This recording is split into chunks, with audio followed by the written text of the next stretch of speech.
Anatomía y fisiología de la respiración. Para poder entender cómo es que se da el intercambio gaseoso en los alvéolos, vamos a tener que recordar desde la anatomía y cómo se da el proceso de la ventilación. En primer lugar, describamos a la anatomía que va a conformar al aparato respiratorio. Para esto, lo importante es destacar que la ventilación va a ocurrir en la vía aérea superior y la vía aérea inferior. Para poder delimitar estas dos vías aéreas, vamos a tener una estructura anatómica llamada cartílago cricoides, que va a ser la encargada de dividir a la vía aérea superior de la vía aérea inferior.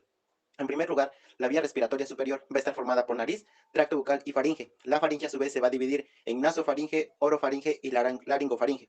La nasofaringe va a ser la región más posterior de la región nasal, la orofaringe es la región más posterior de la región oral y la laringofaringe es la región inferior a orofaringe que va a dar entrada a la laringe. Inferior a la orofaringe encontraremos dos conductos, el esófago y la laringe. La laringe es una estructura que dará lugar a la tráquea. Es cartilaginosa y está formada por cartílagos, como son el cartílago epiglotis, el cartílago cricoides, el cartílago tiroides y los cartílagos aritenoides, que en su porción más distal dan lugar a los cartílagos corticulados. La función va a ser separar la comida de la vía aérea y de la fonación. Ahora bien, la vía respiratoria inferior va a estar formada por tráquea, bronquios, bronquiolos y alvéolos. La tráquea es un tubo que va desde la laringe hasta la división en bronquios primarios. La tráquea va a estar formada de 15 a 20 anillos cartilaginosos en forma de C o de U. Después, inferior a la tráquea, habrá una bifurcación llamada carina traqueal que da lugar a bronquio principal izquierdo y bronquio principal derecho. Los bronquios principales se van a subdividir en bronquios lobares y son los encargados de llevar el aire a los lóbulos pulmonares. Los pulmones son una estructura que va a estar ubicada en la región de la caja torácica, que van a estar recubiertos por dos pleuras, pleura parietal y pleura visceral. Los pulmones se van a dividir en lóbulos. El pulmón derecho va a estar formado por un lóbulo superior, un lóbulo medio y un lóbulo inferior, mientras que el izquierdo va a estar formado por un lóbulo superior y un lóbulo inferior. Para cada uno de estos lóbulos habrá un bronquiolo lobar. El bronquio derecho se dividirá en tres bronquios lobares y el izquierdo en dos lobares. Cada uno de los lóbulos pulmonares está compuesto por segmentos. Eso quiere decir que cada uno de los bronquios lobales se subdividirá en bronquios segmentarios que serán encargados de llevar el aire a cada segmento. El lóbulo superior derecho se subdividirá en bronquios segmentarios, lóbulo medio en dos segmentarios y el inferior en tres segmentarios, lo que nos dará un total de 10 segmentarios. En el pulmón izquierdo, el lóbulo superior se dividirá en tres bronquios segmentarios y el inferior en 5 segmentarios, lo que nos da un total de 8 lóbulos segmentarios. El proceso de ramificación continúa hasta llegar de 23 a 24 generaciones de bronquios. De la primera a la séptima son bronquios, de la 8 a la 16 son bronquiolos y de la 17 a la 24 son bronquiolos terminales y las últimas son sacos alveolares. Las primeras generaciones serán una zona de conducción llamado espacio muerto anatómico, que es una zona en donde no se da un intercambio gaseoso, mientras que las últimas zonas es la zona de respiración, porque en estas ya va a ocurrir un proceso de intercambio gaseoso. Ahora bien, los alvéolos son sacos terminales donde ocurre el proceso del intercambio gaseoso, formado por células llamadas neumocitos. Hay neumocitos tipo 1 y neumocitos tipo 2. Los neumocitos tipo 1 que conforman del 90 al 95% de la membrana alveolar y son encargados de llevar a cabo el intercambio gaseoso, mientras que los neumocitos tipo 2 son responsables de sintetizar el surfactante pulmonar y reabsorber sodio y agua para evitar que haya un edema pulmonar. Una vez comprendida cómo se da la anatomía, podemos pasar a la fisiología, en donde veremos cuál es la relación de todas las estructuras anatómicas para favorecer el proceso de la respiración. En primer lugar, la respiración es el proceso por el que los seres vivos intercambian gases con el medio externo. Para eso, las fases de la respiración las vamos a dividir en 5. 1. Ventilación. 2. Difusión de gases. 3. Transporte de gases. Y 4. Intercambio de gases tisular. Y por último, utilización del oxígeno. Ventilación. La mecánica ventilatoria se divide en inspiración y expiración. La inspiración va a ser un proceso activo en donde entra aire lleno de oxígeno al pulmón. Para que el aire pueda entrar debe haber una fuerza de succión que lo atraiga. Para eso utiliza dos variables, la presión atmosférica y la presión intrapulmonar. La presión atmosférica va a ser equivalente a 760 milímetros de mercurio. Para eso, la presión intrapulmonar tiene que ser menor a la presión atmosférica para que el aire pueda entrar. Por lo tanto, la presión intrapulmonar va a descender 3 milímetros de mercurio. Por lo tanto, si la calculáramos sería de 757 milímetros de mercurio. Para que esto se logra, para que disminuyan las presiones, se hace un aumento del volumen pulmonar. Cuando hay un aumento del volumen pulmonar, va a haber una disminución con respecto a la presión, y eso se va a dar gracias al diafragma, porque el diafragma, al contraerse, va a descender. Cuando hace un proceso de descender, hace que los volúmenes pulmonares puedan aumentar. En esta parte van a estar involucrados los músculos de la inspiración, que puede ser el diafragma, el intercostal externo y el intercostal paraesternal, que van a ser los encargados de elevar las costillas por su parte y el diafragma aumentar los volúmenes pulmonares.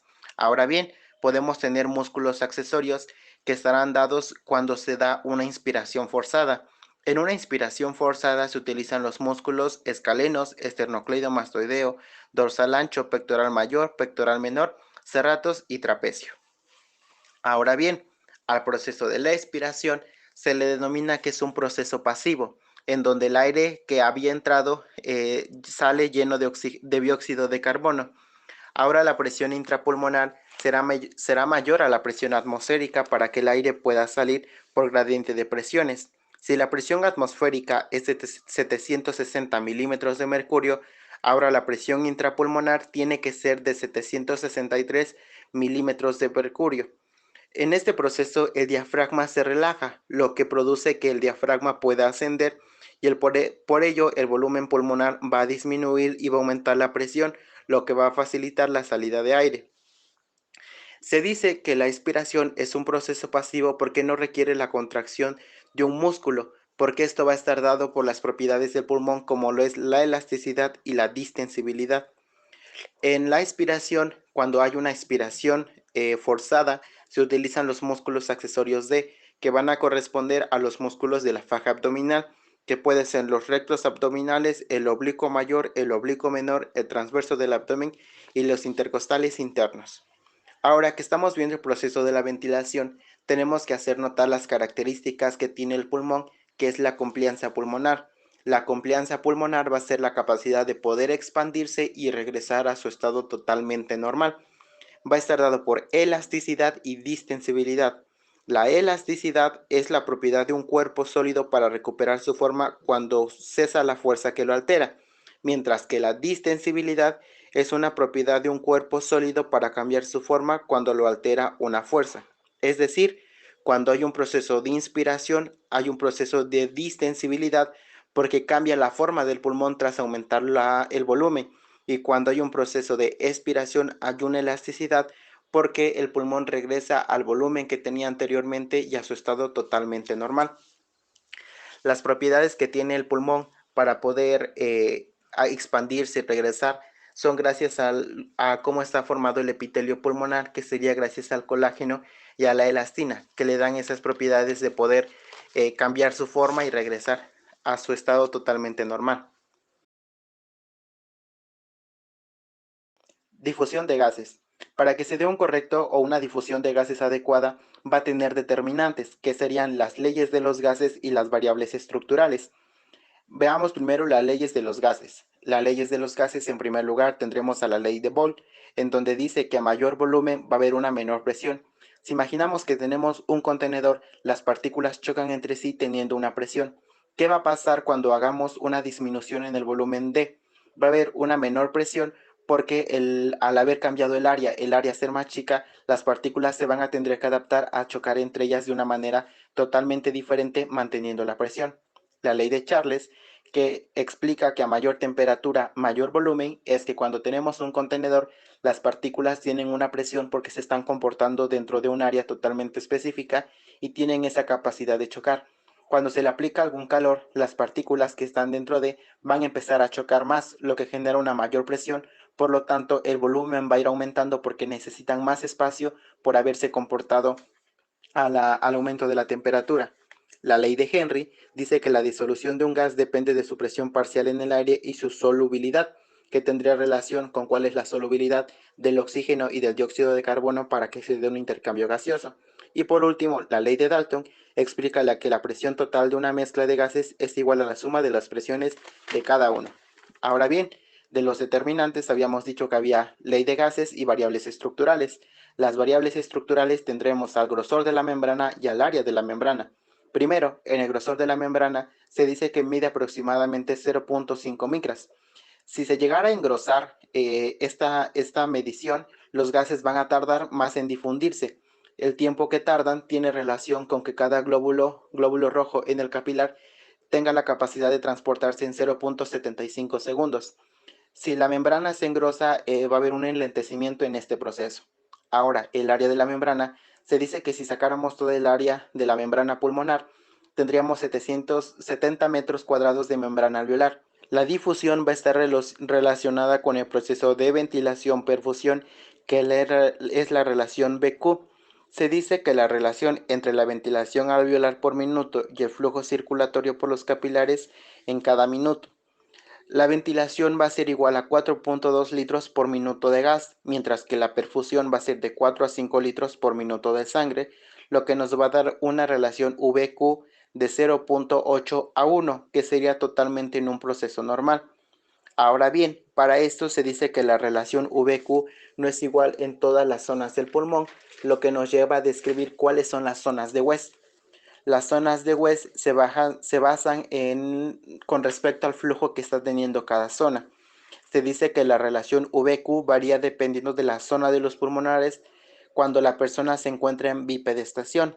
La zona 1 va a corresponder a los ápices pulmonares, en donde la relación VQ va a ser mayor a 1, en donde va a estar mal perfundida.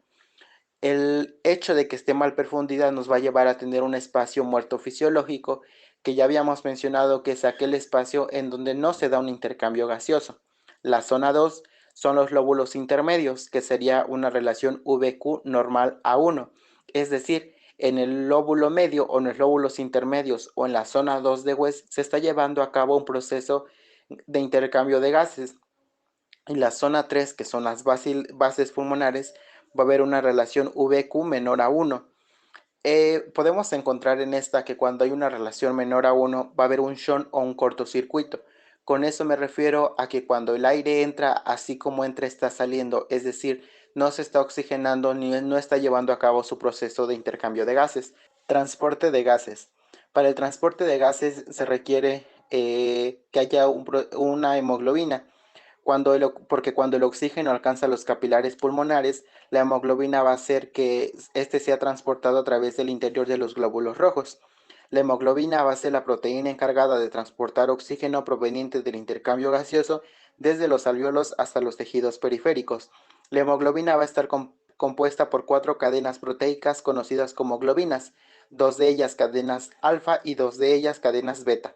En cada una tendrá un grupo hemo. En el centro va a haber un átomo de hierro que va a ser la encargada de que se pueda unir el oxígeno. Para esto, no quiere decir que la hemoglobina es el único transporte que se da gracias a que pueda llegar el oxígeno, sino más bien el oxígeno también tiene la capacidad de viajar por el torrente circulatorio gracias a las presiones parciales que tienen. Entonces, habría que considerar que la hemoglobina es la encargada de llevar la mayor parte, pero el oxígeno también se puede transportar por sí solo. Hay factores que pueden alterar que la hemoglobina pierda afinidad por el oxígeno en tejidos, como lo puede ser una disminución del pH, un aumento de la presión de CO2, un aumento de la 2,3 bpg o un aumento de la temperatura. Y por último, la utilización del oxígeno. El oxígeno es totalmente importante porque sin él no se podría sintetizar el ATP en la respiración celular. Es decir, cuando hay una sintetización o una ruptura en las cadenas de los aminoácidos grasas libres, estos se van a metabolizar para producir acetil-CoA. El acetil-CoA va a ser la principal molécula que va a entrar al ciclo de Krebs, que va a aportar electrones a través de NADIFAT.